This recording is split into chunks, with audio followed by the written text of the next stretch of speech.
everyone. Welcome to 4 strategies for getting a fantastic new kitchen. So, assume most of you are here today because you're not happy with your kitchen. So the question is, how do you fix it? How do you get your current kitchen to meet your daily needs? Where do you begin? What are some of the options? So first thing we're going to do is talk about some of the most common problems that we see arise within kitchens. Then we're going to use some case studies of some of the recent homes we've worked on, and we will illustrate some different strategies for fixing these problems. Again, drawing there, you can sign up for our e-guide. And then if you do have questions throughout, please do feel free to raise your hand. Otherwise, at the end of each at the end of each section, we will be pausing for questions. Okay, so let's start with an introduction. Whoops, I'm clicking too fast here. Okay, so we have here Susie Stockman. Susie is Bluestem's architectural specialist. Susie has 20 years of architectural design experience, specializing in additions and remodels of houses. After receiving a Master's of Architecture from the U of M, she began working in residential architecture and spent 14 years as an adjunct professor at the School of Architecture. She's an associate member of the American Institute of Architects and has earned a certificate in universal design from NARI. Her favorite part of designing remodels of houses is transforming ill-functioning and outdated spaces into ideal environments that reflect today's lifestyle. She revels in solving the puzzle of how pieces come together and meld seamlessly into the existing home.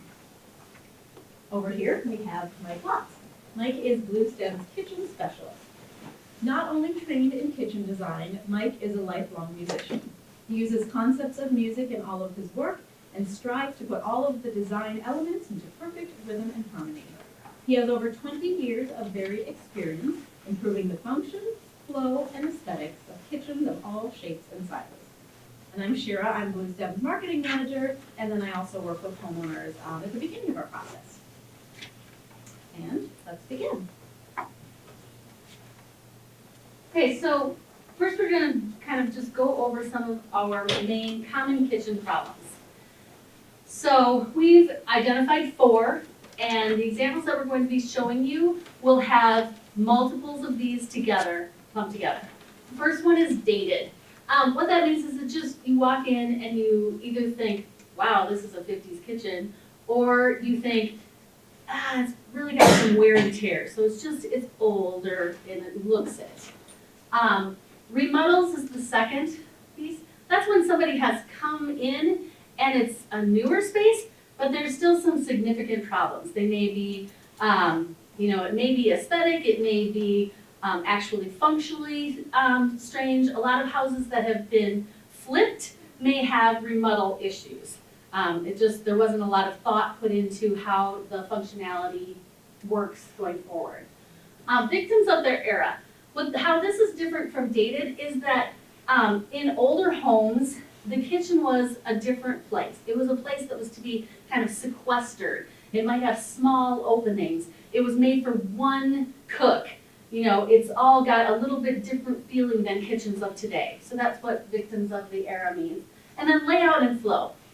Layout and flow has to do with how you get in and out of the space, how you get to all the appliances, how everything works with the adjacencies of other rooms, with the outdoors, all of those pieces, where light comes from, all of those pieces. So all of our examples, we're going to show you 4 primary examples.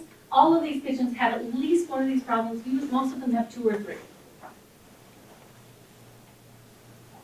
So the problem we've identified, there's a problem out there. We're looking at how to fix it. So these are the 4 strategies that we have developed for this talk of how to fix these particular problems. Study 1, change openings, reconfigure. Okay, and so in this particular project, obviously some of these things are very obvious, too dark. It was just your wall here closing off, a window behind here. Dead corner, it's kind of like this is a very difficult situation here to have a fridge. So this one actually has a few of the problems. This is definitely what we would call a remodel. It's not the original kitchen. It's a very old house where there was an attempt made to remodel it. There's actually one of those old stairways that goes up and over to the other part of the house that they wanted to keep, but We don't have a picture behind here, it was basically piled full of stuff. There was like no way to access it, it was just a storage space. Yeah, the appliances, this is just very difficult, so that's,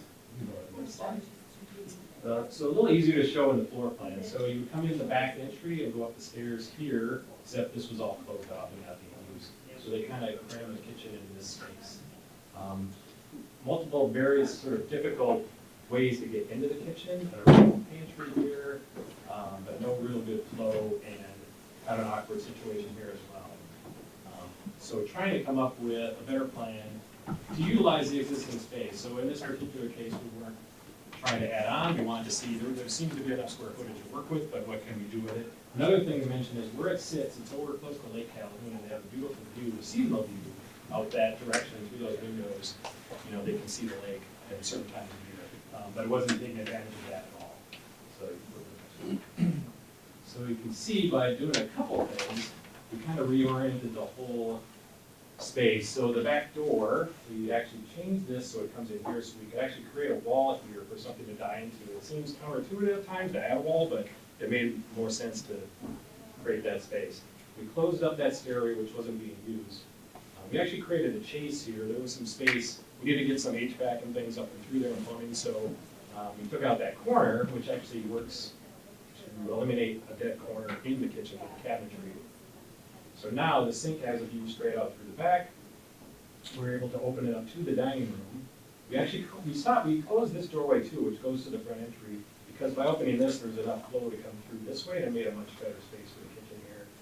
And then also we created a small powder room out of the old walk-in pantry. In doing all this, we also wanted to try to keep it, it's more of an updated kitchen. We want to keep it somewhat within the character of the house, and also there's some beautiful woodwork in here that we want to preserve. So now we can look at, so this is sort of in the midst of the process, the 3D version of what it's going to look like to give the homeowner a very good idea of the type of space it's going to be in the storage. And then this is the finished product. And now we just have various views. So this woodwork was there was a doorway into that old pantry here, so we took some of the woodwork here, the original woodwork from this wall, and reused it here and matched this doorway so it looked as original as we could possibly make it. The idea is as if they had thought of this in 1910, when this house was built, you know, that it looked like this, and it had this sort of function of look to it.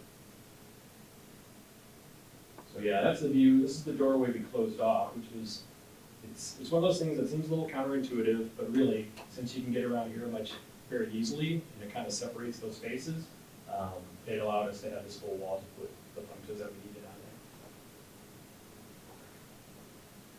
So a couple of things that bring it up to date is some of the kind of the funky things like the tile backsplash, and then also a similar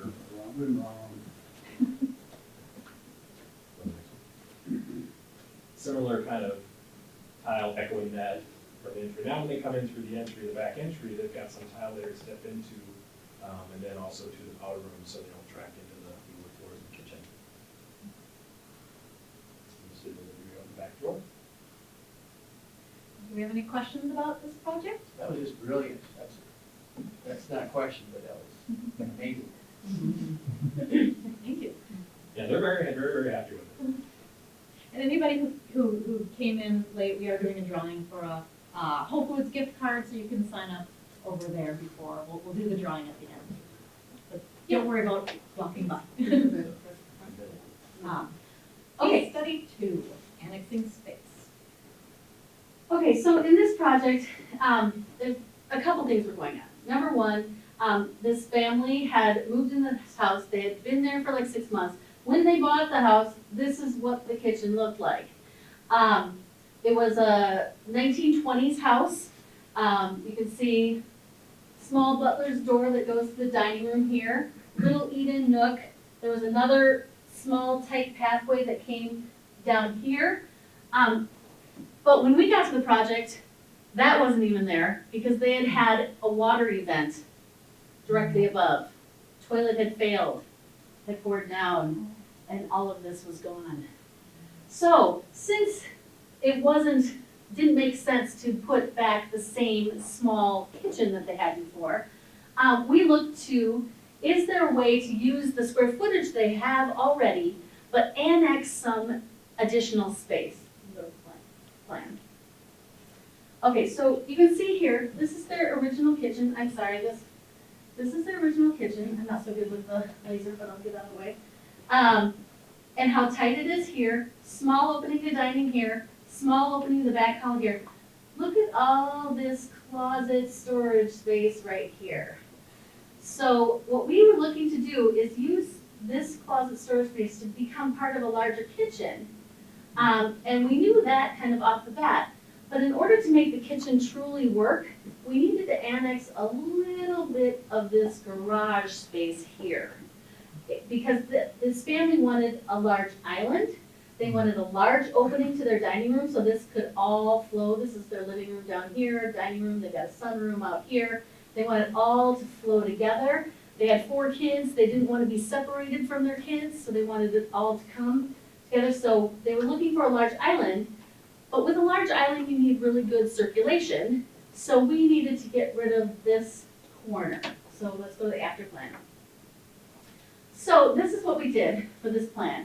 We used up this storage and pantry space, and then we cut and excised a little chunk out of this garage to be able to reconfigure this space.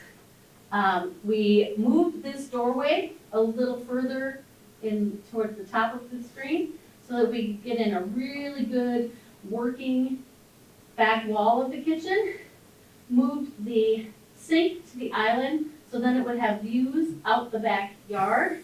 We added a door where there was a window now, so you had a release and could get in and out from the backyard quickly. That was important with the 4 kids, right before they had to actually open through the garage door, come up the back way and into the kitchen. So that was a big piece of it as well. And then we left their powder room, we left their dual stairwells. So this one's going down to the basement, this one's going up. This is kind of a maid stair, back stairs. They have a formal front stairs here. They wanted to keep this little extra stair, but that now flows straight into the kitchen. And then we opened up into the dining room. So this is the 3D design versus actual again. So this is the corner right here that we annexed from the garage. And then, of course, all this space is the part that was in the pantry and closets. And you can see before what we envisioned and what we built. One thing about it, there is also a future phase 2 of this project, which is to create a big garage, and it's more than they need, a future kind of mudroom space in the garage. So where that picture is there, the next one over, I think. Yeah, I think there's plan for like a future door from the garage to the mudroom space into the kitchen. So we kind of left that open possibility Right, for the so next this is phase. phase 1. So yeah, so as we built this, we actually built in the ability to open up those walls, so they're all framed for doorways in the future. So this is the space. This is now the nook. We replicated a little bit more simplified archways in these 2 areas to tie in with the rest of the house, but we went with a cased opening into the dining room because the dining room has 2 little bit more ornate archways in there. So we decided to do that. The other important part was to get circulation around this island because there are stools on this side of the island. So we needed enough space around that island. Okay, so annexing that space in the garage was easier said than done. So when we opened up the garage ceiling, this was the garage ceiling. So, and then there was a master bedroom framed above it, but there was like 20 inches of space in between it. So what we had to do was hold this slab up, ceiling slab up, and then excise and cut that concrete out, and then reframe. So, and then out here you can see this is the new footing that holds up, brings a post up that holds up this corner out here. And then this is the space in the kitchen that we got in order to make the whole kitchen work. So it was only like 21 square feet of space, like 3 by 7. All right, so looking back into the kitchen, this is an older home, it's a 1928 home. But our clients were looking to do something that was a little bit more contemporary. And so we thought of this project like a contemporary art museum in a historic building. So we wanted to, they have a lot of these beautiful details, and you'll see some of them in future pictures, but beautiful architectural details that we just wanted to keep and simplify in the kitchen. So we were making kind of this contemporary box inside of this historic home. So in the kitchen, we simplified the cabinetry and brought it all to a concurrent line here. We did the pops of color, the waterfall countertop here. We, instead of having a hood presence, the hood is actually encased in these cabinets here, that you don't actually see it. It's not its own kind of feature, because we wanted this to be a pristine kind of contemporary box inside of the home. This is the existing tight archway that goes back to the back door, and you can see how it's replicated here, kind of keeping those same details as we move forward. This is the view back through the dining room and then that sunroom. You can see how beautifully these are all framed kind of in a slightly different way, but they all tie together. And then this is the new door that we added to go out into the backyard. And then we repurposed the nook as a window seat with storage. They were very interested in having an island that actually had the seating, and therefore out here, they wanted it more as someplace where somebody could stop and, you know, she could sit down. I think you have something to say. Well, yeah, there would also, you can't see on the blanket, and then the pillows are a couple of outlets set in the sides, assuming that there's gonna be, they have 4 kids, and there's gonna be kids that are things plugged in, you know, so the reality of, yeah, they can read there, but, you know, they're gonna be having their iPads or whatever, they plug in their phones, you know, it's, our ops too. Yeah, and I think the mom really thought that she might be having a glass of wine while the kids were outside as well, so. You can see before they had all this tile coming up around, this was actually their sink area. Their sink faced like this tile wall. It didn't have any presence to outside. Here we used that wall, did a really clean type of cabinetry. The pop of orange that shows itself here at the windows and underneath the island ties that all together. And then a really nice, sedate, but interesting backsplash.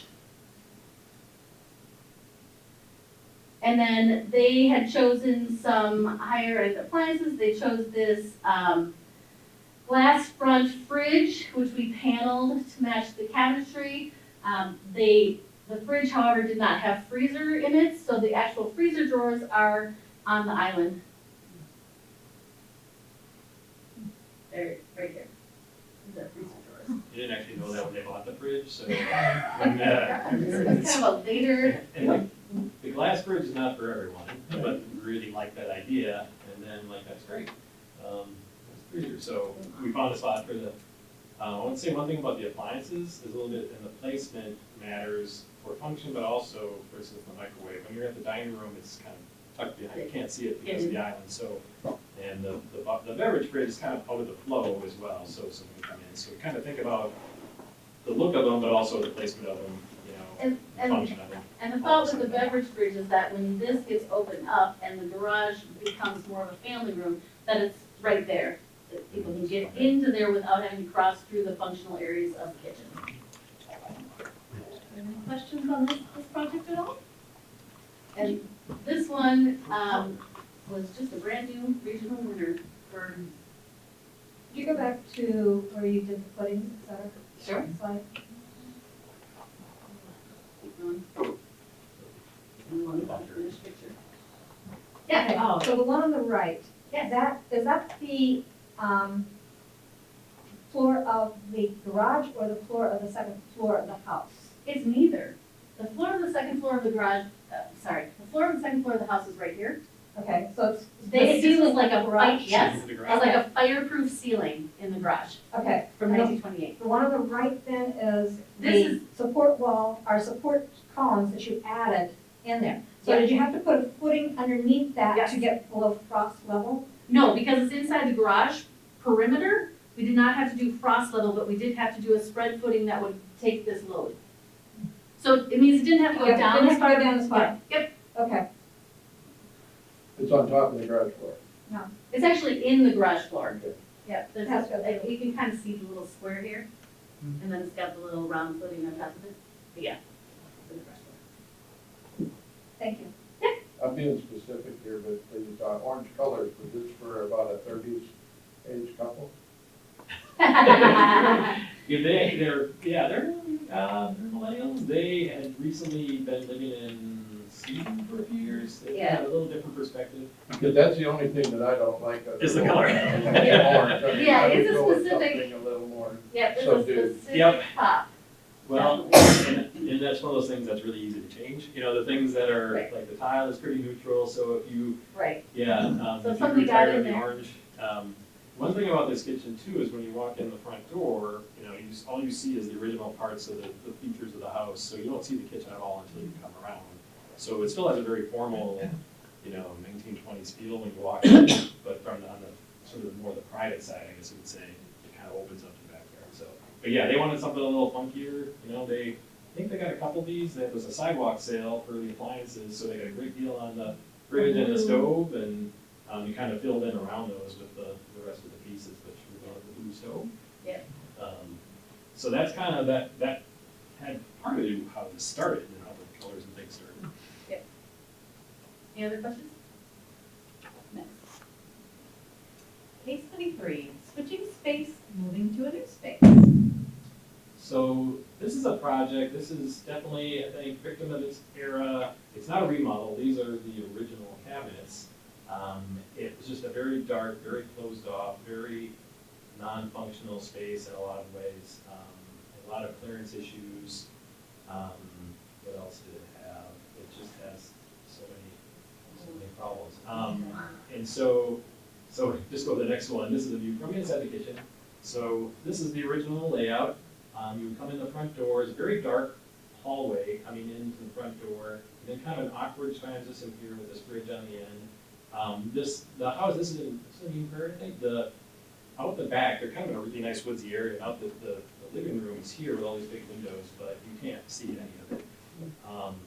And this, where their kitchen sink was, there's a front porch, a really nice front porch that they can sit out on, but the roof of that is over the sink window, so it's very dark even within the kitchen because you're already under another roof. And so we tried a few schemes kind of working around with this space, and they also wanted some kind of a mudroom function, which is difficult because you come in from the garage, this goes downstairs, and then this goes into the living room on either side.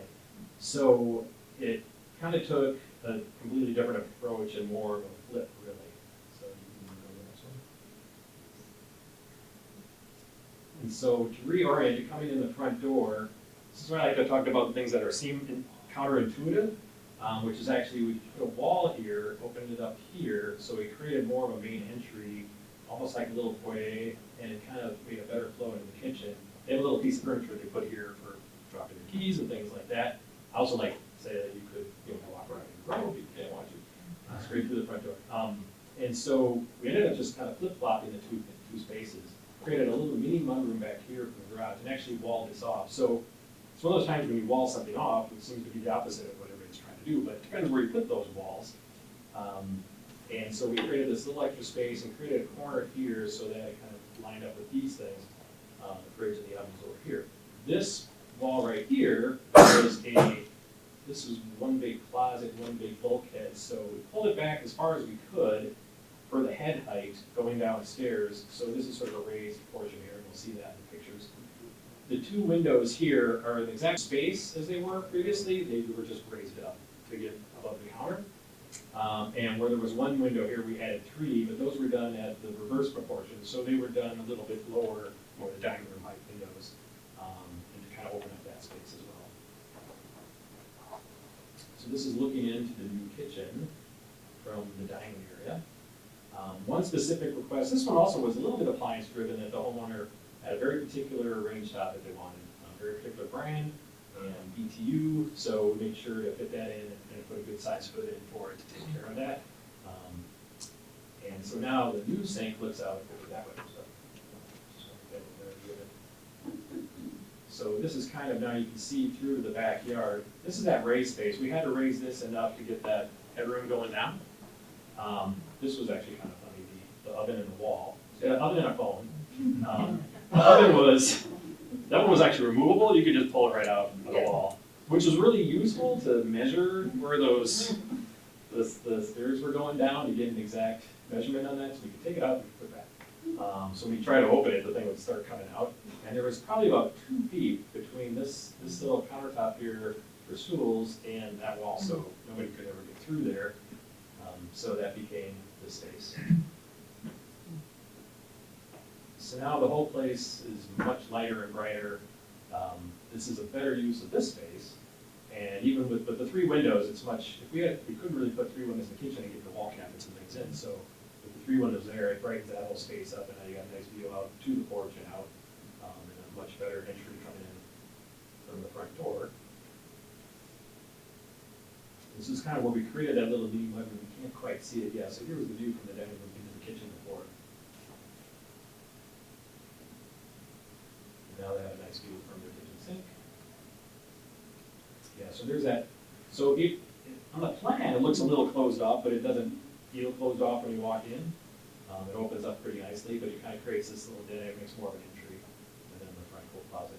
On this project, we did the kitchen, but we also did, we basically touched everything that you would see walking in. So we did new doors and trim, like down to the hallway, just so that whole, and the floors were all refreshed. And now, actually, they're now gonna be doing a second project with us and doing the basement.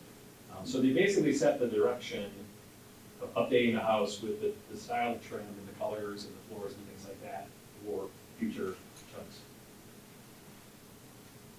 A little more detail on range top. Any questions about this project?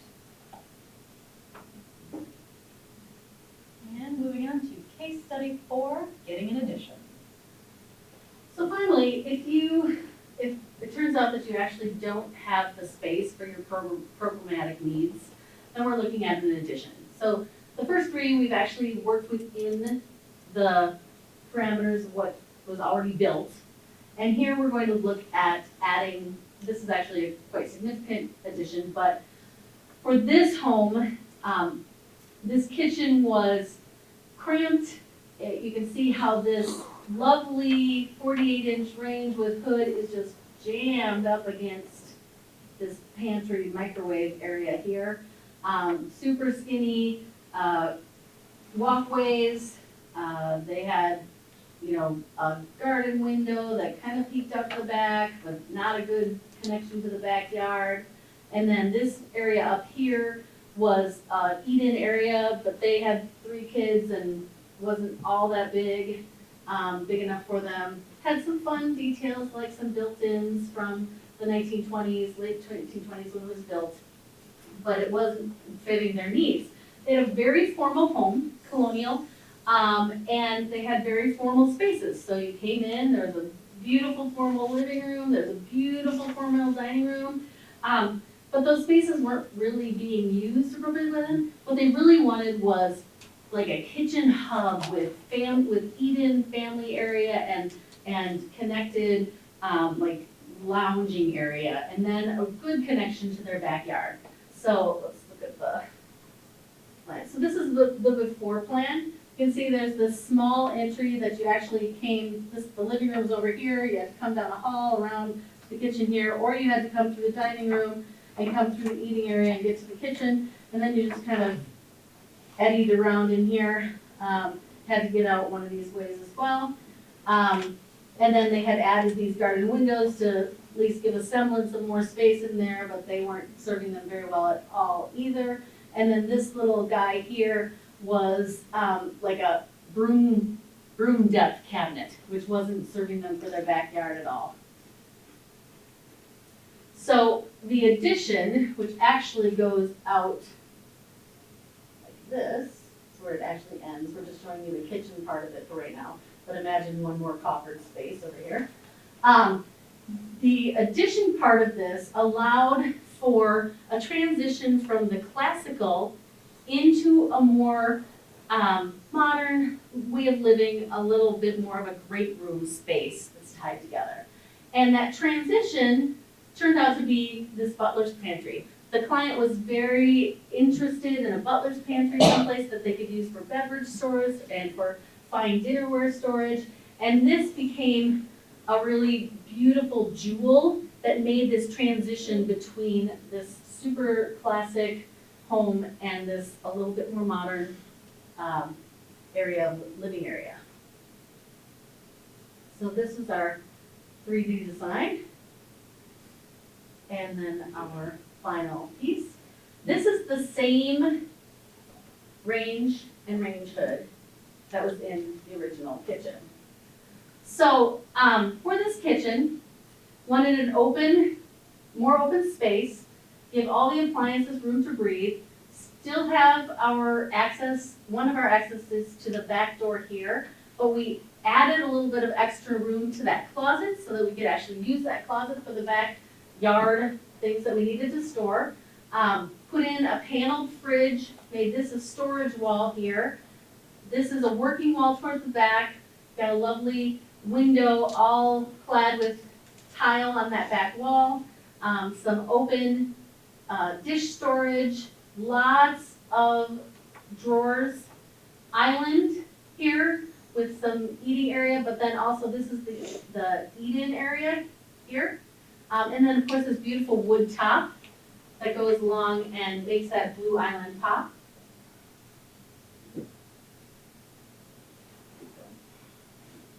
Okay, so this, looking the other direction, you can start to see the rest of the addition. This is the mudroom space. They have an interesting garage situation where the garage has actually within it some steps that lead you to the basement, but they tend to actually go out the garage and come into their home from the outside.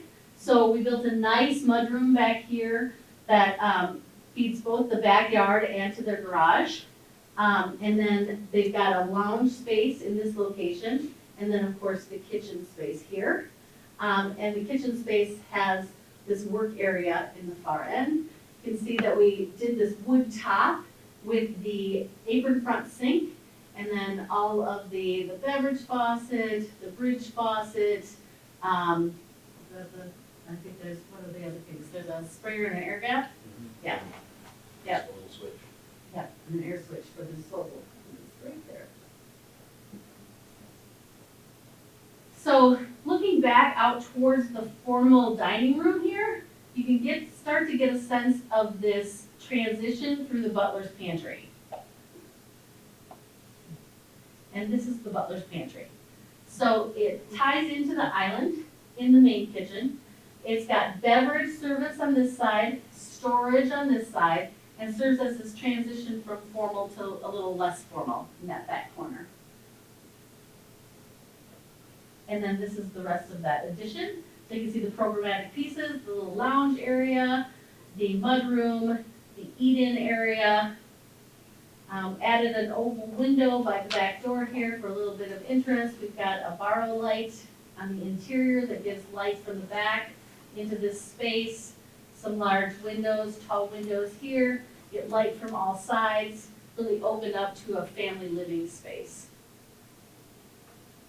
And then the details in this were, she had a very classic details, really liked kind of the town and country look. So we did the dark, deep blue island, the deeply stained floor and countertop, some white and red and gold as the pops of color. Any questions about this project?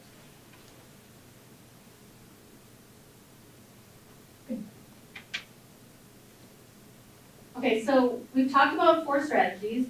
There's the change openings reconfigure, the annexing space, the switching spaces, and the getting an addition. And so change openings reconfigure, was this one. The annexing space, grabbing that corner and things, the switching spaces, flip-flopping, the dining and kitchen, and then finally getting an addition. Okay. So we are a design build firm, and what does that mean? I think most people have probably heard that, and just simply what that means to us is we do the whole thing from start to finish. So we design it and we build it. We design and build at the same time. We work on the plans and we work with our field staff to make sure what we're designing we can execute, in an efficient manner.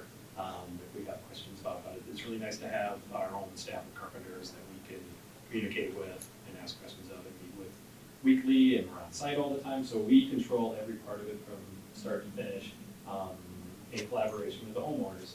So we have selections, we do the pallets, we do all those various things. So it's basically soup to nuts, if you still say that. We go from start to finish. So we'd like to, ideally, the whole idea is we design it almost completely until we get to the build part, but there are points along the way where you can still make decisions. We try to keep it from being overwhelming that you have to make every decision up front, like I must know my tile, and I must know my exact faucet. We know there's gonna be a faucet, we know there's gonna be tile. So as everything sort of evolves, as we're going through the process, we set up points along the way where those decisions need to be made, so you don't have to make 100 decisions right off the bat or pull it all together immediately. We kind of have stages of those points where we do meeting sort of overall palette, and we do a little more specific palette, and then we do actual materials. So you get help with all those things along the way, as well as the plans, of course, and all the construction. So. And Mike started talking about it, but that's part of what makes us, working with us, unique, is that we have this very collaborative process. So not only between our team, which we are kind of two legs of our three-legged design team, I do the architectural pieces, Mike does the kitchen and cabinetry pieces, and then we have a third person, Tamitha, who does interiors and does the fixtures and finishes piece of, and we all work together throughout the entire design process. But we also collaborate with our homeowners. We do a lot of research and listening. We send out surveys. We send out home evaluations. We meet with clients at their site. We have them put together visuals of what they respond to, what they find interesting, and we want them to point out whether it's the light that they find interesting or the whole space that they find interesting, because that helps us really clean down and personalize their project. So we do that, we collaborate. And to do a lot of that, especially when we get a little further into the project, when we're talking about those specific, what specific faucet are you going to use, what specific tile, we use a product called Co-Construct. It is an online product portal where we all can talk to each other and we can talk about specific things. So there might be an area that is for tile. And in the tile area, we can post images of different tile products, and people can post back and say, I'm not interested in letter A, and yes, I'm interested in letter B, or I have a problem with this, or I need your help, and I'd like to go out tile shopping. But we communicate through this Co-Construct. It's really probably one of the things that our clients say is incredible about our process afterwards. As a team, we have easily over a century of experience doing remodeling, but we have seasoned carpenters. All of our teams are led by a lead carpenter who has at least 20 years of experience in the field. And then we also have a field staff.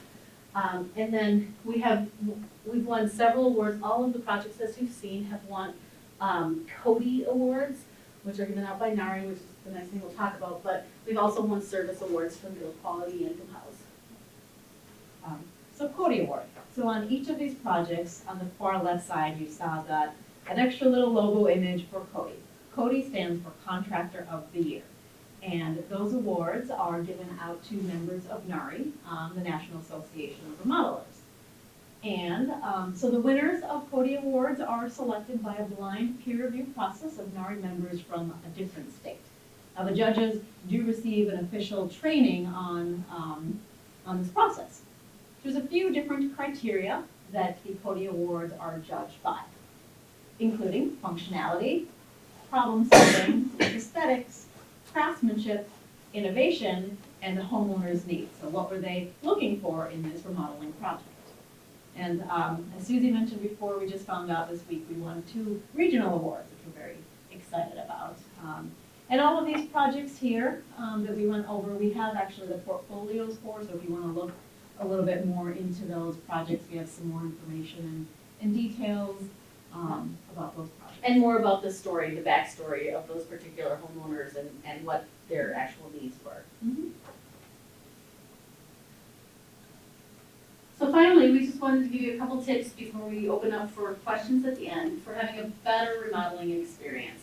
So one of the distinctives, our distinctive as Booster Remodeling, is we want you to have a really great, not only finished product, but remodeling experience. So we want you to enjoy the actual process. And I know that most of you have probably talked to people who are just like, oh my God, my contractor is so, we're like 4 weeks behind and they're over budget. And, you know, remodeling can be super stressful. We are very interested in having you have a great experience. And these are some tips just to be, like, get you in the right mind frame for going into remodeling. Yeah, so being open-minded. So, you know, sometimes people come to us with ideas. They kind of have an idea what they want to do. We'd love to know exactly what you're thinking and what the problem is and what your thoughts are about what you'd like to do.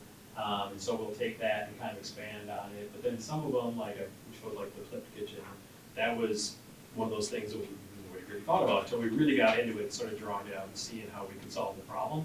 So that's the part about being open-minded. You just don't know sometimes from where it starts to where we're going to end up and what the sort of ideal solution might be.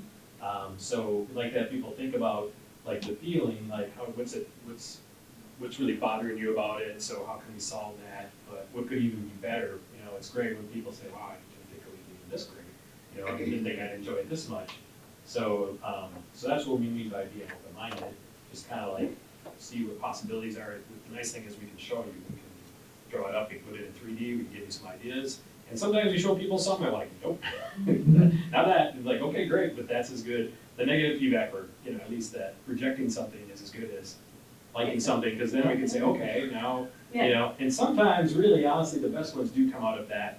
Okay, we show you a few different concepts, here's some projects, and then you might say, well, what about this? And we go, not sure, but we'll work on it. And sometimes that turns into the most interesting thing. Some idea that, you know, that we're not thinking about that you might just think of like as a really cool thing or something you'd like to see, and it can end up in the project, and it's really great when that happens. And it's kind of the best projects really are that collaborative process. And so the look for inspiration in things like art, nature, fashion, not necessarily just pictures of other houses. I think that's also helpful.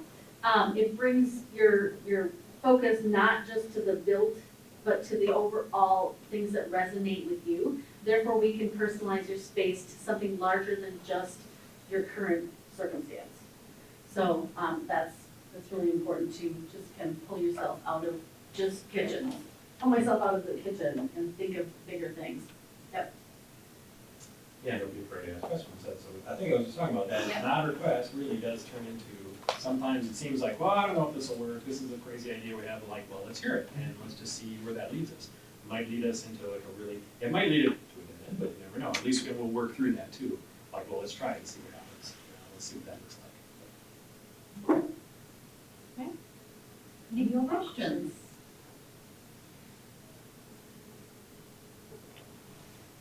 Going once? If you haven't signed up, has Yeah. everybody, oh, good. What does it look like from a owner's perspective as far as the transition of the remodel? Like, is it, I guess it depends on probably the scale, but Mhm. is it easier for them to like not be living there for a certain amount of time, So- or? That's a great question. Yeah, so that really depends a little bit on the scale and also on the person going through it. If we're taking away a kitchen and redoing a kitchen, we need to leave you with, you know, someplace where you get sustenance. So we often will put a temp kitchen in an adjacent space. fridge, microwave, that sort of thing, move it into a dining room or a living room so that you can use it at the same time. When we think about actually leaving, is if that's too big of an issue, that's one thing.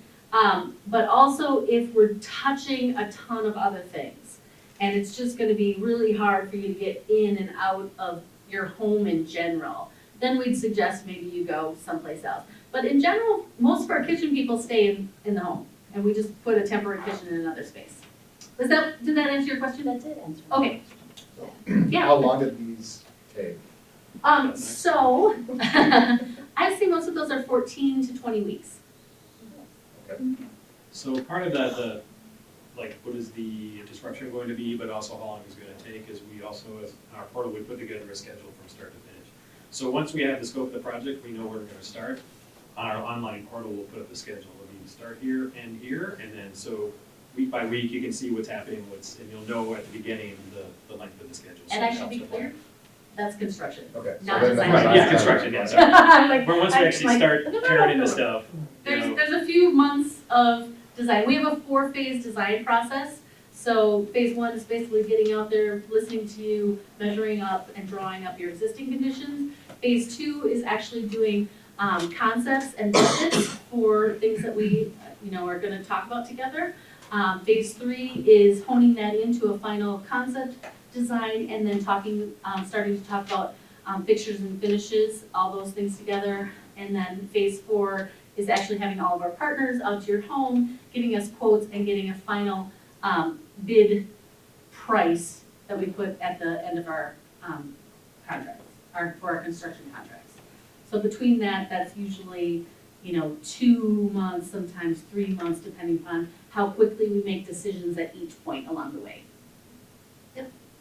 and then when we start construction. Right, Then it's gonna be- then it's 14 to 20 weeks. That's kind of the fun part though. Yeah. 2 to 3 months. Yeah, The it design part? is. Yeah. A lot of people love it, and yeah, and that's where, we start using that co-construct, and we have several meetings that bring us in further on the design process as we come through, so that we get to a really good sense of where we are at the end. Okay. Yeah. Most of your examples were a little on the high-end, modern, showy. What if you toned it back and increased the value of your components a little bit more? Like all of your open doors were sliding cabinets Yep. and that particular type thing. We're talking about maybe a 100% kitchen gut, Mhm. maybe a couple of new walls, one wall for sure knocked out, Mhm. and then redoing another one and that kind of thing. So, we're doing a kitchen right now in St. Louis Park, not far from our office, which we're basically opening up one wall, and there's enough space. We're taking out a chimney is the one thing that's really affecting the kitchen, Oh, yeah. but it's not, it's gonna be, I'll go back. I'll speak to the rollouts, when doing kitchens and cabinets, there should never be any more a cabinet where you open it up and it's just a shelf. It just doesn't, I haven't done a kitchen in so long, it didn't have either drawers or rollouts or some better function. Well, with our house. What's that? Yeah. So it honestly shouldn't have spent a lot of time on the details on every cabinet and what's going in and what they do. Big on drawers because it's just one move. There's a lot of those tricks, but you shouldn't be in a situation where you are making it harder to get into. It should always be better. So yeah, you could do a simpler plan and put more into the stuff. Then we're showing these are award-winning projects. They are very high design, a lot of colors, things like that, but we do all kinds of projects. So it's really a matter of how you want to spend your money. When you get into budgets, if you'd rather spend it on a function, even within a simple plan, you can definitely make improvements. See, I don't want to downgrade those, because those are pretty. Yeah, oh They're yeah. really nice, but I want something, my little kitchen is extremely functional. Yep. I want it to look good when you walk into it. Yep. But I don't need it that airy and that, visually appealing. Yeah, so one of my mottos is it should look good in black and white, meaning the space should feel good and the proportions should be good and all the functions should be there. So every kitchen should have, trash pull-out these days, and every kitchen should have a place for trays and pots and pans. So all those base functions are met, and then you can kind of style it up as you want. But then there's also ideal places for the appliances. There's always the fridge is the 800-pound gorilla, so where can it go? It's usually the hardest thing to place. So even within like one footprint, you could configure it a few different ways, but there's probably a more functional way to do it. Even if it's a simple galley kitchen, sometimes there's improvements you could make to kind of get better workspaces and things like that without making major moves. And we have a wide range of cabinetry options, entry-level options through fully custom options that we put in all sorts of kitchens. And we do kitchens of every style. Style is not something that so I, as an architect, the architecture that I have done throughout my life is what I call sympathetic architecture. So I want whatever I do to your home to look like it belongs in your home. So there's no point in that. I mean, I like houses to last for a long time, and therefore I'd like it to actually look like it actually was there from the beginning. Like if I was thinking of doing this now, knowing what I know, knowing what your house looks like, I want it to be the best thing that it would be now for your home. Every part of our process is very personalized for each homeowner. So on every part of it, we work with each homeowner on what do you value, what are you looking for, what do you need. So it just depends what your needs would be and what you value most and what your tastes are. Okay, high end versus low end, can you pick a square footage dollar per square foot? They can Like range. sometimes they say $145 a square foot per bathroom or something like that. I mean, that's I would hard. say that's more of a sale price thing. Bathrooms and kitchens are the most expensive square feet in your house. Right. And I mean, they can, depending on the size, I mean, even if they're smaller, they can be higher in square footage cost because they've just got more stuff in them. I mean, they could be $500, $700, $1,200 a square foot, depending on what you're doing in that space. Do you use feng shui at all? Is that- We do not have a feng shui expert on our team. It's not that I actually know anything about it, but I know how things makes things flow or they just. Yeah, it just so seems there's like- there's an energy work that goes along with feng shui that I do not have an expertise in. Although there's a lot about feng shui that also has some real architectural tenets to it. So when you walk into a space and you have light coming from both directions, that feels good to a person. Your stuff just seemed to work, that's why I asked. Yeah, so we do a lot of architectural questions of how do you flow from one space into another, that sort of thing, but it's not based on feng shui. It's just based on good Maybe you architectural don't side. know. Maybe it is. Yeah. Still watch. Has everybody signed up for the drawing? Who wanted to? Yeah, no? Yes, no? You signed up? All right. I got one more sign up and then we'll. Anybody else need one? And we're at booths 29 and 30, so please come talk to us down there as well if you have more questions. Okay, great. So, Anybody else say need one one? more thing about cabinets, the Okay. cabinet lines we have, and if you're looking at cabinetry, and for all the lines that we carry, everything. A baseline nowadays is quiet close, full extension, you know, everything, that's pretty much a standard now. So if you're looking at cabinets that don't have that, they're probably fairly inferior in a lot of other ways. I don't want upper level, and I definitely don't want bottom level. I usually buy middle to, you know, Yep. kind of like that. Yep. Yeah, so the projects that we. I've been burnt with you. Oh, yeah. Thank you. And the other thing I do, like, if I buy stoves and refrigerators, I'll go to the top one and come down one or two. And good, you don't pay for the list, just get the bells.